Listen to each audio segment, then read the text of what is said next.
Hello, this is Lindy Kaiser with ClearanceJobs and Phoebe Wells with ClearanceJobs. Welcome to this live video engagement wherever you are streaming. Join us on LinkedIn, Twitch. Facebook was broken, so I didn't toggle it. YouTube, I had the wrong password, so I didn't toggle it. You can watch it there later. But thank you for joining us. Drop in a comment until the comments pop in. I don't really believe that we're actually live. How are you doing today, Phoebe? I'm good. I'm good. It's chilly in upstate New York, but I'm here, work from home, so life's great. In our hearts. Yes. Yeah. How are you doing? Is this your first time doing a live video update with us? It is. Fantastic. Exciting. Phoebe is behind a lot of the amazing video content that you see at ClearanceJobs, however. So if you've enjoyed one of our animated videos, definitely check it out. Oh, who's sending me a message? Are they saying you're not really live? No, they're not saying anything. Where are the comments? Are we actually live anywhere? I don't believe it. Nobody's awake on Thursday. They don't have any questions about the security clearance. It's Friday Eve, and people are just like, I can start doing questions from my mailbox. There you go. That people have asked. So if you don't have a question, I will start chiming in with questions that I have gotten via email. Are you watching yourself live on video I am. Now? We are live. It's like Inception. Nobody just cares. It's people. Show me your comments. Or are there comments showing and they're just not showing here? Oh, there are not comments showing. Right here, I'll like to see if anything pops up. I mean, it says 16 people are watching. So like, hey, 16 people, drop a comment. They have no questions about the security clearance process. So we have gotten more questions recently about like onboarding into a cleared position and whether you have to already have a security clearance in order to take a position. I recently had a question come in. Someone said, hey, I really am interested in this job. I don't have the security clearance. Can I go ahead and apply? The general rule, if a contractor is posting a position that requires a security clearance, it is because that position requires a security clearance. So you need to have that security clearance in order to take the job. Yeah. We always say you can check with employers who are willing to sponsor a security clearance. Say you can certainly list willing to obtain security clearance on your profile, but a security clearance is a kind of basic requirement of the position. So if you don't have that security clearance, you are missing one of the qualifications for the job. So that's definitely feedback that I get. Have a lot of questions about like the number of folks with a security clearance, which we wrote about in our recent report. I always say there's not too many people that have a security clearance. We're not at the point where we have the supply demand for a security clearance position. Is still in a sense where we have employers posting positions and not enough applicants to fill those positions. I know like Katie posted a funny meme recently of the Johnny Depp like running one with a security clearance holder updates their profile and what happens. It's always a popular one. Definitely. If you have a clearance, you are wanted. I was going to also ask you, so you can tease too, though, again, it relates to the question that I had come in via email about, hey, I don't have the security clearance qualification. I feel like the video update, it's been a while since I read it, but you're working on today is about, was it soft skills that you can highlight? Yes. Job search? Yes, because, I think everyone focuses on really the technical elements of a job in especially the national security industry, but really any industry. And so this article is focusing on the soft skills that people might not necessarily think to list or highlight on their resume, but adaptability, being able to, learn new things quickly. I mean, technology alone, it's so important in basically every role. If you can show and prove that you're adaptable with the changes that are ever increasingly rolling out, it definitely helps. Emotional intelligence, that was one that I found very interesting because I don't feel like that's often highlighted in job descriptions, but if you're not emotionally intelligent, if you can't be a compassionate person, if you can't listen, if you can't put yourself in someone else's shoes, it's hard to be successful in your position. So if you're emotionally intelligent, highlight that. Awesome. Well, I have another, somebody is Katie on here? Katie, are you here? If you're here, send us a message. Somebody said drop your question here. Nobody has questions for us today. I don't know what has happened. What is wrong with the internet? I mean, it's cold in some parts of the country. People Everyone, are I was hibernating. like, what day is it today? It's February 8th. There's no national holiday. It's not Valentine's Day. I learned about the most important holiday in the month of February today. What is that? Just today. National Margarita Day. Because I'm sure there's a mocktail version of the margarita, salt on the rim. Jimmy Buffett somewhere is doing that. Another question that had come in that I was reminded of that I don't think I've replied to yet. If you send me an email, it will take me anywhere between 2 minutes and 24 days for me to respond to that email. So sometimes I usually do eventually get to them, but somebody had sent me a message and asked about time card fraud. Had an issue, and I think we're going to see more of that. We've talked about that with ClearanceJobs, with folks taking multiple cleared positions or cleared jobs, like folks who are able to do that. That could certainly contribute to time card fraud. Basically, somebody who was working remotely and had indicated that they were working 40 hours when they were only working 35. This is why I'm very glad that I don't have to keep track of my hours, because I just would forget and it would be a problem. But this person, I guess, had very intentionally been found by their employer to have time card fraud and then had lost their clearance eligibility because of that. So you're wondering, hey, could they ever get a security clearance again? I think the chances are decent. It's one of those things that, like, if your security clearance is actually revoked, you do have that 1 year time span that you cannot apply for another cleared job until a year after that span.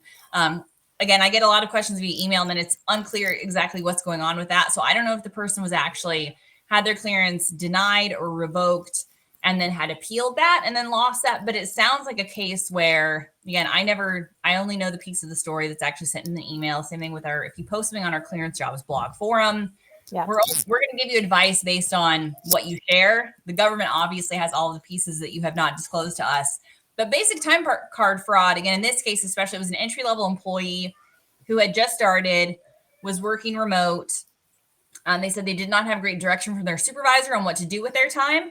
And so, again, they had time card fraud. And, somebody's bothering us. Thank you for finally bothering us. Somebody is watching us, Phoebe. Phoebe's never going to do a video update again. We're all like, video update, Phoebe. These are great. We get a ton of really great questions. No, it's okay. We got a solicitation, Thursday. Oh, no. Go to streamrise.com. Everybody's asleep. Nobody's awake right now. No That's worries. on Twitch. I feel like the LinkedIn stream is not working, so we're going to see later that we were only streaming on Twitch and not maybe on LinkedIn. I saw us live on LinkedIn. Oh, we were live on LinkedIn, just nobody is watching. I did. Anyway, I'm not going to be offended. It might just be because they're like, who is this new person? But this is like typical squirrel for me. I was talking about time card fraud, but again, if you're able to kind of demonstrate why you had the issue, I think you have a decent chance of being able to obtain the clearance eligibility upon appeal. So if there's only a one-line issue is a cause for clearance denial or revocation, it sounds like the greater issue for this candidate is probably that they had their clearance. They were fired from their company for time card fraud and then had loss of jurisdiction on their clearance. So their clearance has not actually been denied yet. It's just in limbo. So you're going to have to confirm with another employer, hey, take a chance on me. I had this one-time incident.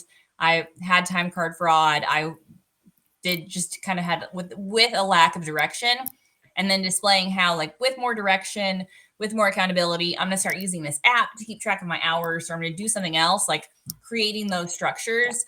And that's where something you talk about often at ClearanceJobs, like simple steps can really help you maintain your clearance eligibility, like organization, getting financial counseling, getting help. It ties into all the other topics we talk about: mental health, alcohol abuse or misuse. We're doing a white paper on that that'll be released next week. Being proactive is the key. If you sit back and you don't do anything, that's where you get in trouble.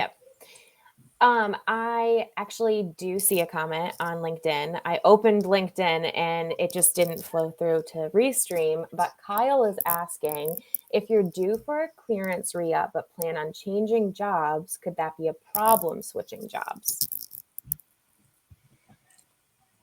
No, I don't know. It depends. Pirates code.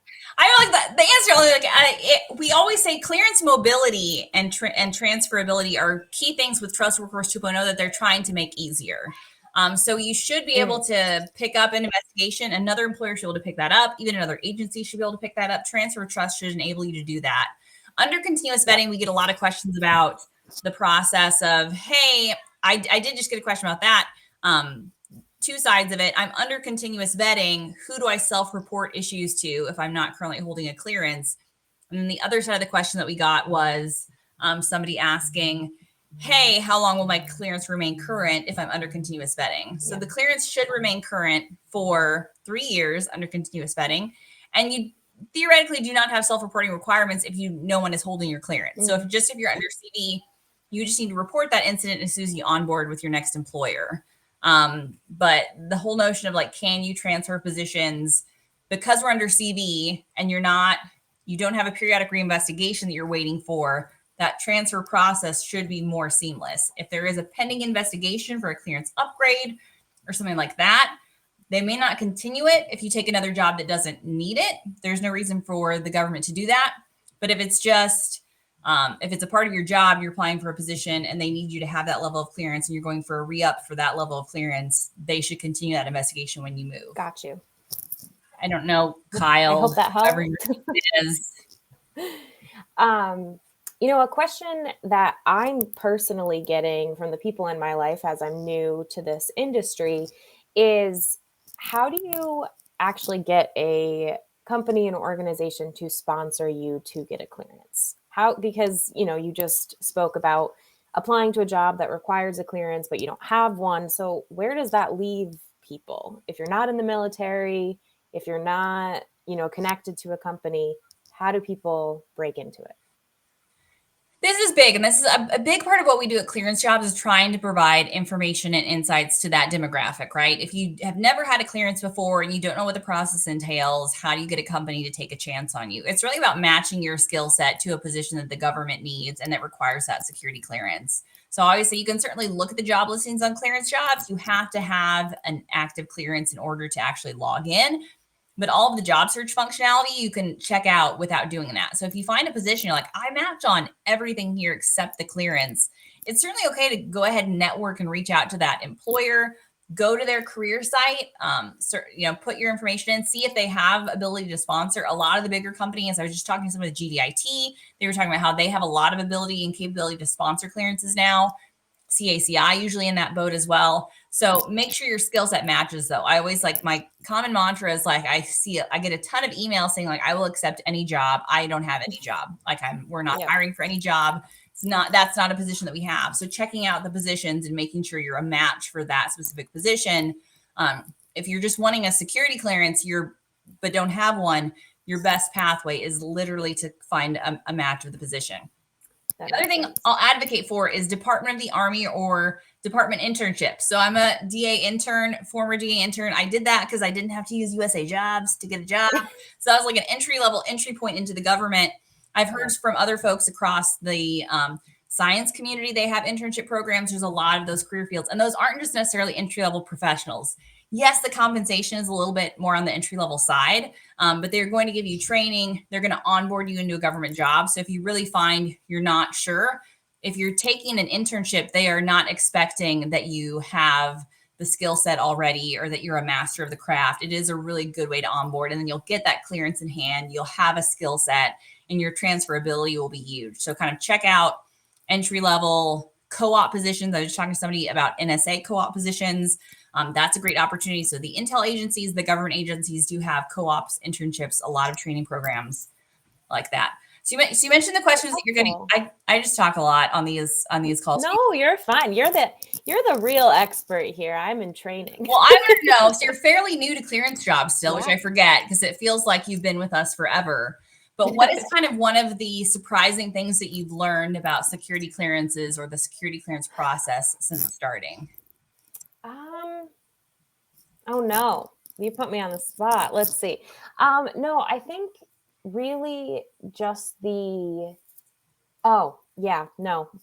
amount of contracts awarded every single day by the Department of Defense. So that's part of my job role is every day after 5 when they're posted to the DoD site, I go in and I read through them all and I highlight one to put on our news site. And I mean, that was brand new information to me, that it's just multiple millions, billions of dollars are awarded every day in contracts. And it's fascinating. Like, it's just very interesting to learn about these projects and programs, obviously, in a very small level that the government is doing. I mean, and it varies from, DARPA projects to, dredging, like the rivers, like that's part of it. And it's fascinating. It just shows really how much work our government does. And I love being a part of it. It's pretty cool.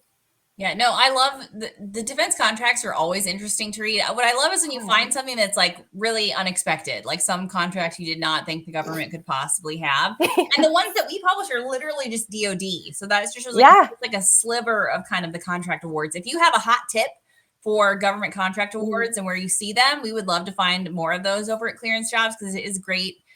If you are even in the job search, I feel like that's a great, if you want to be a total sleuth for careers, because you see if somebody got awarded a contract, that's insight into, hey, they're probably going to need to hire people for that contract, or they're probably onboarding folks. So kind of ties back into the whole who's willing to sponsor my clearance. If somebody has a major contract award and they've been awarded it, right? Like then they're incentivized, like they've got to fill those billets they have.